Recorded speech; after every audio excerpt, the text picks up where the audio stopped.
ចាជំរាបសួរបងប្អូនជនរួមជាតិខ្មែរទាំងអស់ក្នុងបណ្ដាញ Facebook ថ្ងៃនេះខ្ញុំសូមបញ្ចេញអត្ថបទមួយដែលជាដំណឹងហើយដែលជាផ្លូវដែលប្រទេសខ្មែរយើងអាចមានការផ្លាស់ប្ដូរពីពិបាកទៅ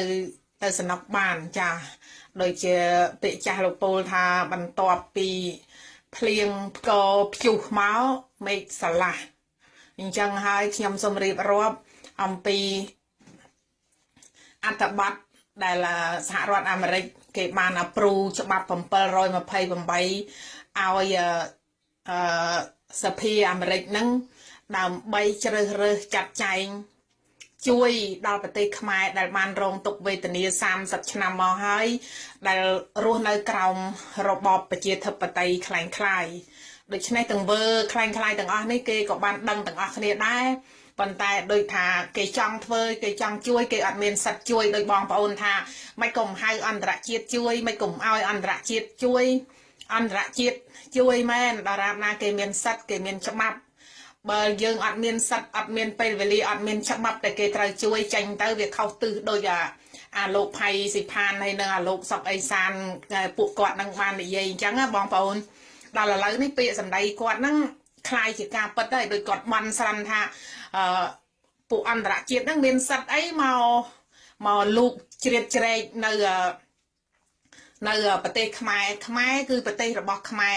គេប្រជាធិបតេយ្យខ្មែរស្អីគេដូចថាគេមានសេរីភាពអីអញ្ចឹងទៅណាបងប្អូនដូចសុកអេសានហើយនឹងផៃស៊ីផាននិយាយអញ្ចឹងប៉ុន្តែទង្វើពីក្បាលនឹងនិយាយគឺវាអត់ដឹងថាតើខ្មែរដែលគេនៅក្រៅប្រទេសនៅសហរដ្ឋអាមេរិកនឹងគេមានការឈឺចុកចាប់ជំនួសខ្មែរនៅស្រុកខ្មែរប៉ុណ្ណាទេជាពិសេសគឺពីក្បាលសុកអេសានហើយនឹងផៃស៊ីផានហ្នឹងក៏ចេញពីសហរដ្ឋអាមេរិកដែរព្រោះពីរអ្នកហ្នឹងក្បាលកពើមែនហ្មងពីរអ្នកហ្នឹងពាក់ក្បាលកពើបានជាអត់គិតដល់ប្រទេសជាតិខ្លួនឯងទៅហើយបំផ្លាញជាតិខ្លួនឯងដោយសារស្នាកពើពីរអ្នកដោយសារស្នាដៃកពើពីរអ្នកហ្នឹងហើយខ្ញុំក៏សូមជម្រាបដល់បងប្អូនឲ្យមានអារម្មណ៍ដូចថាសប្បាយរីករាយណាសប្បាយរីករាយនឹងធូរចិត្តធូរកំណត់ពីការក្រៀមក្រំពីការទុកសោកពិបាកភ័យព្រួយសពសារពើដែលរដ្ឋាភិបាលយើងដឹកនាំដោយរបបផ្ដាច់ការក្នុងរបបប្រជាធិបតេយ្យ30ឆ្នាំមកហើយនេះដែរអញ្ចឹងខ្ញុំសូមមុននឹងខ្ញុំបន្តទៅរឿងច្បាប់728ក៏ខ្ញុំសូមជូនកំណាព្យមួយជាមុនសិនដែរដើម្បីឲ្យម្ចាស់កំណាព្យហ្នឹងគេសប្បាយចិត្តផងដែរចាគេដាក់2018សេរីមង្គលចាឆ្នាំ2018នេះគឺប្រទេសខ្មែរយើងប្រកាសជាទទួលសេរីមង្គលហើយចាហើយសូមសន្និដ្ឋានទាំងអស់គ្នា2018សេរីមង្គលរាជខ្មែរបានស្គាល់ប្រជាធិបតេយ្យកូនខ្មែរគ្រប់គ្នាត្រូវចេះកែច្នៃបដូរផ្លាស់ជាថ្មីយើងអស់ទុកព្រួយនាំគ្នាមូលផ្ដុំប្រគុំយកជ័យបោះឆ្នោតសារថ្មីច្បាស់ជាព្រះជួយកំចាត់អ្នកលួចនិងពុករលួយព្រះអើយសូមជួយរកសុខឲ្យខ្មែរសន្លឹកឆ្នោតមួយពិតជាមានតម្លៃរាជខ្មែរប្រុសស្រីត្រូវចេះកែប្រែកុំយកប៊ីចេងសារ៉ុងផងដែរបើមិនកែប្រែវេទនាម្ដងទៀតអោកូនខ្មែរអើយត្រូវក្រោកឈរឡើងត្រូវតាំងខ្លួនយើងអ្នកស្រឡាញ់ជាតិបោះឆ្នោតបដូរផ្លាស់ដើម្បីសេរីភាពយើងដោះគំនាបពួកចៅដេរិឆានបើជ្រើសរើសត្រូវរាជខ្មែរបានសុខពួកអ្នកផុតទុកប្រទេសសានត្រានយើងទាំងអស់គ្នាបានសុខក្សេមក្សានប្រទេសថ្កើងថ្កានយើងផុតទុកភ័យរាជខ្មែរបដិញ្ញាចុងក្រោយហើយណាអសំទោស2018ចុងក្រោយហើយណារាជខ្មែរបដិញ្ញាដើម្បីយកជ័យបើជ្រើសរើសត្រូវមង្គលសេរីពលរដ្ឋប្រុសស្រីបានសុខរៀងអើយអោសូមអរគុណដល់ព្រះជាម្ចាស់ដែលបានជួយឲ្យរាជខ្មែរយើងបានសុខនៅឆ្នាំ2018នេះជាមិនខាន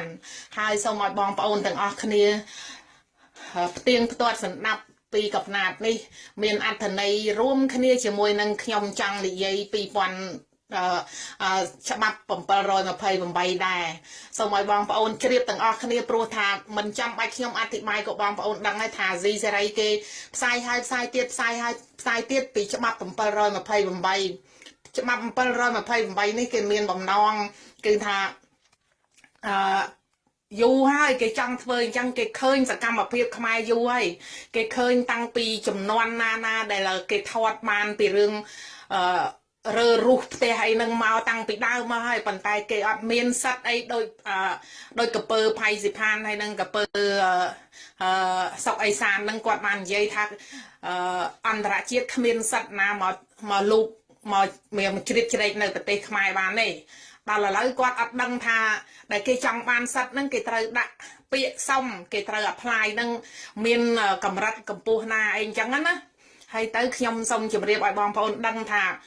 មហាអំណាចធំ5ប្រទេសគេបានរួមដៃគ្នាចង់ជួយខ្មែរពិតប្រាកដមែនព្រោះអីគេឃើញខ្មែររំបាក់វេទនាខ្លាំងណាស់ណា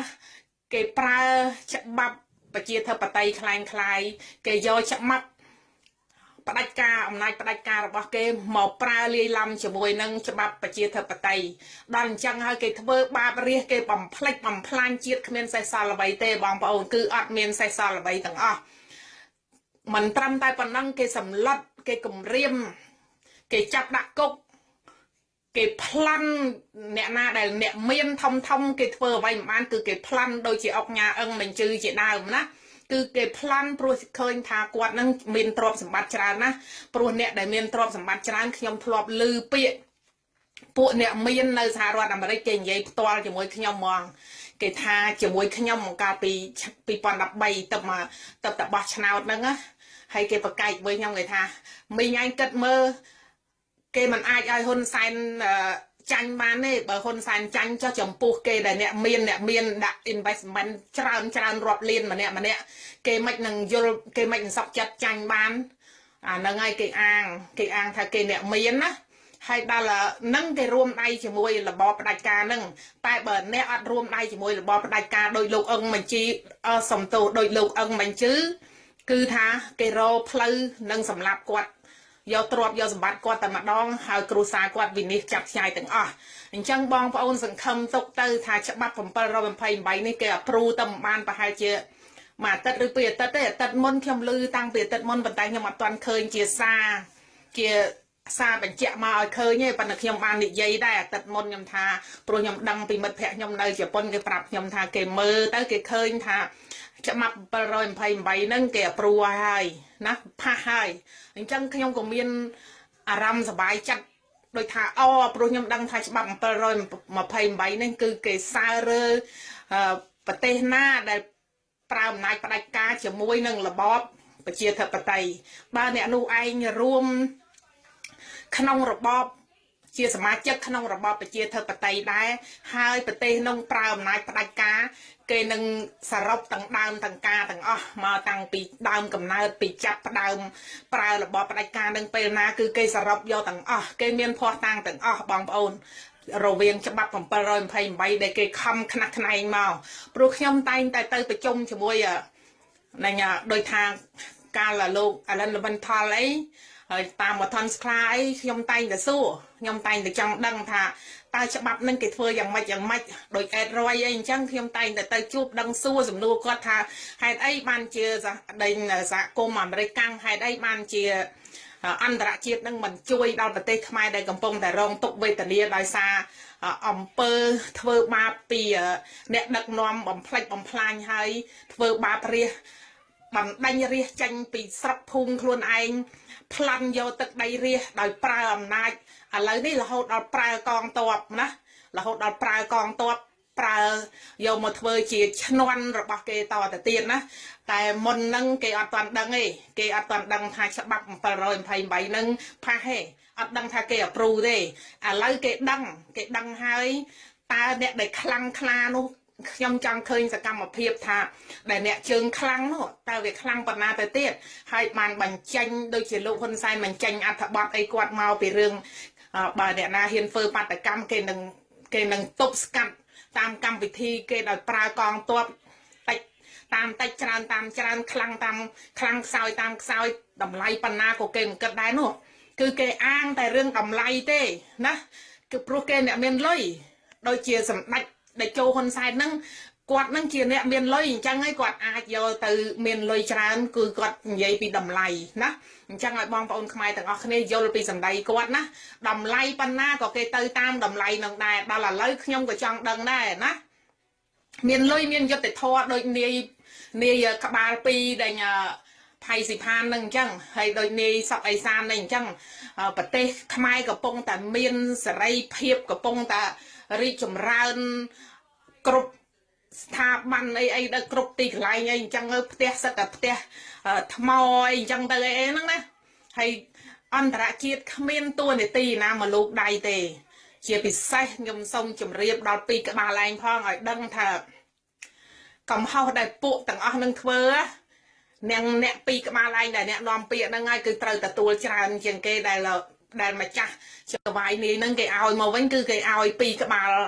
คนปีกมาอะไรเนี่ยไพ่สิพันไทยนั่งสับไอซานนั่งตรงบานตัวฉบับไปเลยไพ่ใบนั่งมนเกมนไอฝั่งเอาให้ทรงจำตัวแล้วนะให้โดยเปียไพ่สิพันท่าเมียนลอยเมียนยศแต่ท่อแล้วคนซ้ายปลาเอ้ยตำไลปันหน้าก็เกกัดตามตำไลปันนั่งนะเกกัดทางเกยลอยแต่ติงเอาไว้บานต่างแล้วนั่งส่งไปช่างจะมวยนั่งโลก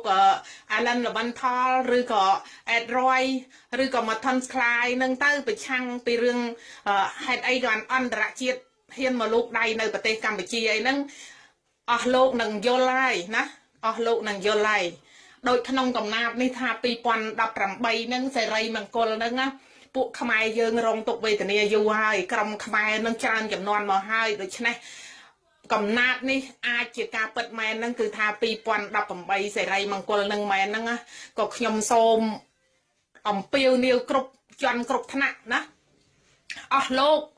แต่ในประเทศขมายได้เพื่อจีรถโดยทารถทาปิดมาโดยสอบขมายได้กันเชิงได้ทาโตรเชิงหันสายในนั่งนะส่งพลักโดโดยทายุติศาสตร์โลกเตอนะเชียร์พิเศษคือโลกผลิตแต่เฮียนในนั่งส่งใบดำรังมารอปฏิจีดนะเธอแต่เฮียนเธอผลิตเธอไปเธอใบกระด้อยตุลากาเชียร์พิเศษคือเธอสำหรับไอกระเรียเธอสำหรับปฏิจีดขมายบาเนี่ยมันเธอสำหรับปฏิจีดขมายเตลัตตพอบอกเนี่ยนังมันตัวปีฉบับปรอยไพ่ใบต่างเอาให้โดยฉะนั้นขยมตรอนได้อธิบายปนังไอ้คลังเตปรุไอกานาใหญ่เตเวียตอนเอาให้เรื่องฉบับปรอยไพ่ใบนั่งเป็นเมียนชานะเวียนเมียนก่อนนะขยมจูนซานั่งเอาไอ้เตโลกปีกมากับเปอร์นั่งสับไอซานให้นั่งไพ่สิพานนั่งยลให้แต่ปรับดาวสำได้แต่โจนใส่หน่อยดังพ้องก็เอาคลังคลาเป๊กนะก็เอาเจนสำได้คลังคลาเป๊กยังมันอายรวมลงฉบับบานนี่จ้ะปลุกโลกวรุ่นในขนมดอกบอปะเจียเธอปะไตนะโลกรุ่นในขนมโดยทาแกหายทาสะกลมต่างเวียนเมียนประมาณปะเตโลกดังไงปีมนโลกดังฉบับจำดังทาโลกดังมันจะโลกเฮียนทาบอเตมันเตยลูกใดปันตาแล้วบอเตเตยลูกใดให้ไอ้มันจะเตยลูกใดปีโปรฉบับมันเปรยมาไพ่บำใบได้เกยซ้ำนั่งได้เกยสนานั่งคือมาห้าอำนาจปรำปฏินอมคณีซ้ำนั่งโดยสาอันนัดปฏิกัมปเชียนะเกยมันแมนสำลับปฏิกัมปเชียโดยเนี่ยดักนอมโลกคนไซน์ในบ้านดักนอมกับลองมอเชียง30 ชนำนั่งมาเตคือเกยเคยยำเปอร์โลกเวอร์เขาต่างจังไงเกยอัดลูกได้มันขมายจะแต่ใส่ช่วยพ่องอันตรายเจ็ดไม่ก็เหมือนเคยช่วยICCไม่ก็เหมือนเคยช่วยปลุกอัดเมียนสัตว์แล้วนี่เกยเมียนสัตว์เกยลูกได้ให้จังยังอาจให้เกยช่วยมันเป็นนากับมันได้เป็นนายังเมียนสั้นกับไรนาเป็นนายังเมียนพอต่างกับไรนายังให้เกยช่วยเป็นนากับมันได้จังสมัยบองปอนขมายเชียบเรื่องนึงให้เอาตั้งครูนังทายยังดึงต่อตัวมันใส่กระไดสับนองเปลปีปอนดำใบทางมกนี่เชียสถาโปได้เขียมไตแต่บอลสันเชียปีเซคือเป็นเรื่องวิญญาณคันโลกมันดัดกายไล่เรื่องไหนทั้งวันจึงเกคือบัญชีทาชีวิตโลกมันดัดกายไล่มวยโดนังใส่กระไดสันแต่เพียบในประเทศขมายได้ซาสำหรับโลกมันดัดกายไล่ให้เติบมันชักบับ 728នេះគេអាប្រូឲ្យផាសទៀតដូច្នេះខ្ញុំសូមអរគុណអរប្រគុណយ៉ាងធ្ងន់ទៅលើពលឹងវិញ្ញាណក្ខន្ធលោកបណ្ឌិតកែមលី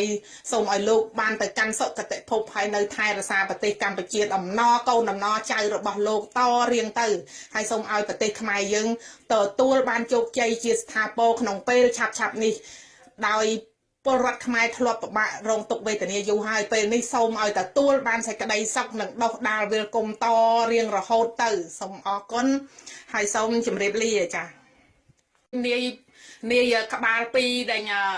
ផៃសិផាននឹងអញ្ចឹងហើយដូចនាយសុកអេសាននឹងអញ្ចឹងប្រទេសខ្មែរកំពុងតែមានសេរីភាពកំពុងតែរីកចម្រើនគ្រប់ស្ថាប័នអីដល់គ្រប់ទីកន្លែងអីអញ្ចឹងផ្ទះសិតតែផ្ទះថ្មអីអញ្ចឹងទៅអីហ្នឹងណាហើយអន្តរជាតិគ្មានតួនាទីណាមកលោកដៃទេជាពិសេសខ្ញុំសូមជម្រាបដល់ពីក្បាលឯងផងឲ្យដឹងថាកំហុសដែលពួកទាំងអស់នឹងធ្វើអ្នកពីក្បាលឯងដែលអ្នកនាំពាក្យហ្នឹងហើយគឺត្រូវទទួលច្រើនជាងគេដែលម្ចាស់ចវាយនេះហ្នឹងគេឲ្យមកវិញគឺគេឲ្យពីក្បាលហ៊ុនពីក្បាលដែលផៃសិផានហើយនឹងសុកអេសានហ្នឹងកំពុងបានទទួលច្បាប់728ហ្នឹងមុនគេមុនឯងបងអស់ហើយសូមចាំទទួលដែរណាហើយដូចពាក្យផៃសិផានថាមានលុយមានយុត្តិធម៌ឥឡូវហ៊ុនសែនប្រើឲ្យតម្លៃប៉ុណ្ណាក៏គេគិតតាមតម្លៃប៉ុណ្ណឹងណាគេគិតថាគេយកលុយទៅទិញអ្វីបានទាំងអស់ឥឡូវហ្នឹងសូមប្រឆាំងជាមួយនឹងលោកអាឡិនលវ៉ាន់ថលឬក៏អេតរយឬក៏ម៉ាថុនស្លាយនឹងទៅប្រឆាំងពីរឿងហេតុអីក៏អន្តរជាតិហ៊ានមកលោកដៃនៅប្រទេសកម្ពុជាអីហ្នឹងអស់លោកនឹងយល់ហើយណាអស់លោកនឹងយល់ហើយដូចក្នុងកំណាព្យនេះថា2018ហ្នឹងសេរីមង្គលហ្នឹងណាពួកខ្មែរយើងរងទុក្ខវេទនាយូរហើយក្រុមខ្មែរនឹងច្រើនចំនួនមកហើយដូច្នេះកំណាព្យនេះអាចជាការពិតមែនហ្នឹងគឺថា2018សេរីមង្គលនឹងមែនហ្នឹងក៏ខ្ញុំសូមអំពាវនាវគ្រប់ជាន់គ្រប់ថ្នាក់ណាអស់លោកដែលនៅប្រទេសខ្មែរដែលធ្វើជារដ្ឋដោយថារដ្ឋាភិបាលនៅស្រុកខ្មែរដែលកាន់ជើងដែលគេហៅត្រជើងអីហ៊ុនសែនអីហ្នឹងណាសូមផ្លាស់ប្ដូរដោយថាយុទ្ធសាស្ត្រអស់លោកទៅណាជាពិសេសគឺលោកប៉ូលីសទាហានអីហ្នឹងសូមបែរតម្រង់មករកប្រទេសជាតិណាធ្វើទាហានធ្វើប៉ូលីសធ្វើ PM ធ្វើអ្វីក៏ដោយតុលាការជាពិសេសគឺធ្វើសម្រាប់ឯករាជ្យធ្វើសម្រាប់ប្រទេសជាតិខ្មែរបើអ្នកមិនធ្វើសម្រាប់ប្រទេសជាតិខ្មែរទេលទ្ធផលរបស់អ្នកនឹងបានទទួលពីច្បាប់728ទាំងអស់ហើយដូច្នេះខ្ញុំគ្រាន់តែអធិប្បាយប៉ុណ្ណឹងឯងខ្លះទេព្រោះអីកាលណានិយាយទៅវាអត់ទាន់អស់ទេអារឿងច្បាប់728ហ្នឹងវាមានច្រើនណាវាមានគ្រាន់តែខ្ញុំគឺថាយូរហើយគេចង់ធ្វើអញ្ចឹងគេឃើញសកម្មភាពខ្មែរយូរហើយគេឃើញតាំងពីចំនួនណាដែលគេថតបានពីរឿងរើរុះផ្ទះអីហ្នឹងមកតាំងពីដើមមកហើយប៉ុន្តែគេអត់មានសិទ្ធអីដូចកពើផៃសិផានហើយនឹងកពើសុកអេសានហ្នឹងគាត់បាននិយាយថាអន្តរជាតិគ្មានសិទ្ធណាមកលូកមកជ្រៀតជ្រែកនៅប្រទេសខ្មែរបានទេដល់ឥឡូវគាត់អត់ដឹងថាដែលគេចង់បានសិទ្ធហ្នឹងគេត្រូវដាក់ពាក្យសុំគេត្រូវ apply ហ្នឹងមានកម្រិតកម្ពស់ណាអីអញ្ចឹងណាហើយទៅខ្ញុំសូមជម្រាបឲ្យបងប្អូនដឹងថាមហាអំណាចធំ5ប្រទេសគេបានរួមដៃគ្នាចង់ជួយខ្មែរពិតប្រាកដមែនព្រោះអីគេឃើញខ្មែររំបាក់វេទនាខ្លាំងណាគេប្រើច្បាប់ប្រជាធិបតេយ្យคล้ายគេយកច្បាប់ផ្ដាច់ការអំណាចផ្ដាច់ការរបស់គេមកប្រើលាយឡំជាមួយនឹងច្បាប់ប្រជាធិបតេយ្យដល់អញ្ចឹងហើយគេធ្វើបាបរាជគេបំផ្លិចបំផ្លាញជាតិគ្មានសេះសល់អ្វីទេបងប្អូនគឺអត់មានសេះសល់អ្វីទាំងអស់មិនត្រឹមតែប៉ុណ្ណឹងគេសម្លុតគេគំរាមគេចាប់ដាក់គុកគេប្លន់អ្នកណាដែលអ្នកមានធំគេធ្វើអ្វីមិនបានគឺគេប្លន់ដូចជាអុកញ៉ាអឹងមិនជឿជាដើមណាគឺគេប្លន់ព្រោះឃើញថាគាត់នឹងមានទ្រព្យសម្បត្តិច្រើនណាព្រោះអ្នកដែលមានទ្រព្យសម្បត្តិច្រើនខ្ញុំធ្លាប់ឮពាក្យពួកអ្នកមាននៅសហរដ្ឋអាមេរិកគេនិយាយផ្ទាល់ជាមួយខ្ញុំហ្មងគេថាជាមួយខ្ញុំកាលពី2013ទៅបោះឆ្នោតហ្នឹងណាហើយគេប្រកែកមួយខ្ញុំគេថាមីងឯងគិតមើលគេមិនអាចឲ្យហ៊ុនសែន ចាញ់បានទេបើហ៊ុនសែនចាញ់ចុះចំពោះគេដែលអ្នកមានដាក់ investment ច្រើនរាប់លានម្នាក់គេមិននឹងយល់គេមិនសក់ចិត្តចាញ់បានអាហ្នឹងហើយគេអាងថាគេអ្នកមានណាហើយដល់នឹងគេរួមដៃជាមួយរបបផ្ដាច់ការនឹងតែបើអ្នកអត់រួមដៃជាមួយរបបផ្ដាច់ការដោយលោកអឹងបញ្ជីសំទោសដោយលោកអឹងបញ្ជឺគឺថាគេរកផ្លូវនឹងសម្លាប់គាត់យកទ្រព្យយកសម្បត្តិគាត់តែម្ដងហើយគ្រួសារគាត់វិនិច្ឆ័យចាប់ឆ្ងាយទាំងអស់អញ្ចឹងបងប្អូនសង្ឃឹមទុកទៅថាច្បាប់728នេះគេអព្រូទៅបានប្រហែលជាមួយអាទិត្យឬពីរអាទិត្យទេអាទិត្យមុនខ្ញុំឮតាំងពីអាទិត្យមុនប៉ុន្តែខ្ញុំអត់ទាន់ឃើញជាសារបញ្ជាក់មកឲ្យឃើញទេប៉ុន្តែខ្ញុំបាននិយាយដែរអាទិត្យមុនខ្ញុំថាព្រោះខ្ញុំដឹងពីចាជំរាបសួរបងប្អូនជនរួមជាតិខ្មែរទាំងអស់ក្នុងបណ្ដាញ Facebook ថ្ងៃនេះខ្ញុំសូមបញ្ចេញអត្ថបទមួយដែលជាដំណឹងហើយដែលជាផ្លូវដែលប្រទេសខ្មែរយើងអាចមានការផ្លាស់ប្ដូរពីពិបាកទៅសំណុកបានចាដូចជាពាក្យចាស់លោកពូលថាបន្ទាប់ពីភ្លៀងផ្គរព្យុះមកមេឃស្រឡះអញ្ចឹងហើយខ្ញុំសូមរៀបរាប់អំពីអត្ថបទដែលសហរដ្ឋអាមេរិកគេបានអព្រូច្បាប់728ឲ្យសភាអាមេរិកហ្នឹងដើម្បីជ្រើសរើសចាត់ចែងជួយដល់ប្រទេសខ្មែរដែលបានរងទុក្ខវេទនា30ឆ្នាំមកហើយដែលរស់នៅក្រោមរបបប្រជាធិបតេយ្យคล้ายៗដូច្នេះទាំងវើคล้ายៗទាំងអស់នេះគេក៏បានដឹងទាំងអស់គ្នាដែរប៉ុន្តែដូចថាគេចង់ធ្វើគេចង់ជួយគេអត់មានសិទ្ធជួយដោយបងប្អូនថាមិនកុំហៅអន្តរជាតិជួយមិនកុំឲ្យអន្តរជាតិជួយអន្តរជាតិជួយមែនតារាបណាគេមានសិទ្ធគេមានច្បាប់បើយើងអត់មានសិទ្ធអត់មានពេលវេលាអត់មានច្បាប់តែគេត្រូវជួយចេញទៅវាខុសទិសដូចអាលោកផៃសិផានហើយនឹងអាលោកសុកអេសានពួកគាត់នឹងបាននិយាយអញ្ចឹងណាបងប្អូនដល់ឥឡូវនេះពាក្យសម្ដីគាត់ហ្នឹងคล้ายជាការពិតហើយដោយគាត់បន់ស្រាន់ថាពួកអន្តរជាតិហ្នឹងមានសិទ្ធអីមកលូកជ្រៀតជ្រែកនៅប្រទេសខ្មែរគឺប្រទេសរបស់ខ្មែរគេប្រជាធិបតេយ្យខ្មែរស្អីគេដូចថាគេមានសេរីភាពអីអញ្ចឹងទៅណាបងប្អូនដូចសុកអេសានហើយនឹងផៃស៊ីផាននិយាយអញ្ចឹងប៉ុន្តែទង្វើពីក្បាលនឹងនិយាយគឺវាអត់ដឹងថាតើខ្មែរដែលគេនៅក្រៅប្រទេសនៅសហរដ្ឋអាមេរិកនឹងគេមានការឈឺចុកចាប់ជំនួសខ្មែរនៅស្រុកខ្មែរប៉ុណ្ណាទេជាពិសេសគឺពីក្បាលសុកអេសានហើយនឹងផៃស៊ីផានហ្នឹងក៏ចេញពីសហរដ្ឋអាមេរិកដែរព្រោះពីរអ្នកហ្នឹងក្បាលកពើមែនហ្មងពីរអ្នកហ្នឹងពាក់ក្បាលកពើបានជាអត់គិតដល់ប្រទេសជាតិខ្លួនឯងទៅហើយបំផ្លាញជាតិខ្លួនឯងដោយសារស្នាកពើពីរអ្នកដោយសារស្នាដៃកពើពីរអ្នកហ្នឹងហើយខ្ញុំក៏សូមជម្រាបដល់បងប្អូនឲ្យមានអារម្មណ៍ដូចថាសប្បាយរីករាយណាសប្បាយរីករាយនឹងធូរចិត្តធូរកំណត់ពីការក្រិមក្រំពីការទុកសោកពិបាកភ័យប្រភពខ្ញុំនៅជប៉ុនគេប្រាប់ខ្ញុំថាគេមើលទៅគេឃើញថាច្បាប់728ហ្នឹងគេអព្រូហើយណាផាសហើយអញ្ចឹងខ្ញុំក៏មានអារម្មណ៍សប្បាយចិត្តដោយថាព្រោះខ្ញុំដឹងថាច្បាប់728នេះគឺគេសើរើប្រទេសណាដែលប្រើអំណាចផ្ដាច់ការជាមួយនឹងរបបប្រជាធិបតេយ្យបើអ្នកនោះឯងរួមក្នុងរបបជាសមាជិកក្នុងរបបប្រជាធិបតេយ្យដែរហើយប្រទេសនោះប្រើអំណាចផ្ដាច់ការគេនឹងសរុបទាំងដើមទាំងការទាំងអស់មកតាំងពីដើមកំណើតពីចាប់ផ្ដើមប្រើរបបផ្ដាច់ការនឹងពេលណាគឺគេសរុបយកទាំងអស់គេមានភ័ស្តុតាងទាំងអស់បងប្អូនរវាងច្បាប់728ដែលគេខំខ្នះខ្នែងមកព្រោះខ្ញុំតែងតែទៅប្រជុំជាមួយនឹងដោយថាកាលលោក Alan Leventhal អីហើយតាមវត្ថុស្លាអីខ្ញុំតែងតែសួរខ្ញុំតែងតែចង់ដឹងថាតើច្បាប់នឹងគេធ្វើយ៉ាងម៉េចដោយអេតរយអីអញ្ចឹងខ្ញុំតែងតែទៅជួបដឹងសួរសំណួរគាត់ថាហេតុអីបានជាដេញសហគមន៍អាមេរិកកាំងហេតុអីបានជាអន្តរជាតិនឹងមិនជួយដល់ប្រទេសខ្មែរដែលកំពុងតែរងទុក្ខវេទនាដោយសារអំពើធ្វើបាបពីអ្នកដឹកនាំបំផ្លិចបំផ្លាញហើយធ្វើបាបបណ្ដាញរាជចេញពីស្រុកភូមិខ្លួនឯងប្លន់យកទឹកដីរាជដោយប្រើអំណាចឥឡូវនេះរហូតដល់ប្រើកងទ័ពណារហូតដល់ប្រើកងទ័ព ប្រើយកមកធ្វើជាឈ្នន់របស់គេតទៅទៀតណាតែមុនហ្នឹងគេអត់ទាន់ដឹងទេគេអត់ទាន់ដឹងថាច្បាប់728ហ្នឹងផាសទេអត់ដឹងថាគេអព្រូទេឥឡូវគេដឹងហើយតើអ្នកដែលខ្លាំងខ្លានោះខ្ញុំចង់ឃើញសកម្មភាពថា